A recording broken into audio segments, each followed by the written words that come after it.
Welcome back. Millions of women haven't rejoined the workforce since the COVID-19 pandemic started. And labor economists say many continue to leave their jobs despite a recovering economy. So what's keeping them on the sidelines? Here's a closer look. Can you just learn to play balls now? After taking a 2.5-year career break to care for her son, He just do whatever he wants. Nikki Dong is grateful. She's working again as a software engineer in Silicon Valley. Now it's a matter of juggling work and being a mother. Are there ever any days you're just like ridiculously tired by trying to...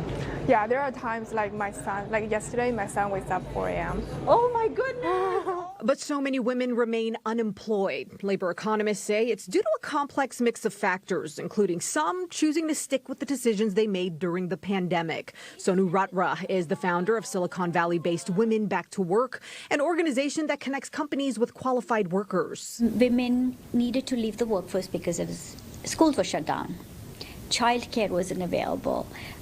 They tend to be the bearers of the responsibility at home and at work, so they had no choice but to leave their jobs. According to the Bureau of Labor Statistics, about 2 million women in the U.S. have left the workforce since the start of the pandemic. Most lost their jobs, but about 1 in 4 is choosing to leave due to a number of reasons, such as carrying the weight of caregiving responsibilities. Women also, they burn out, have suffered burnout increasingly more than men. Women of color severely impacted. Economists suggest women of color are more represented in sectors that were hit hardest by the pandemic, such as leisure and hospitality, food service, and healthcare.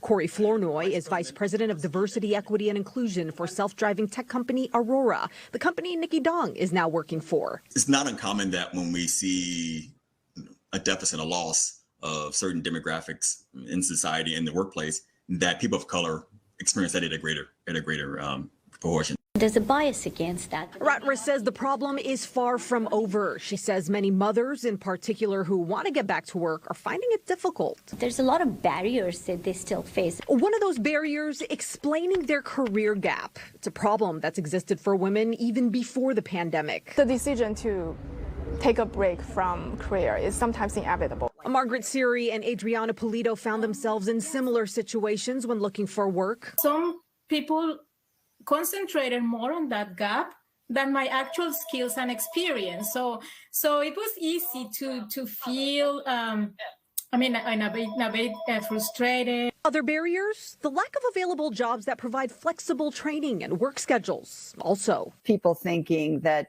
you know, you don't have the capacity to do what you once did, and you've got to fight that battle.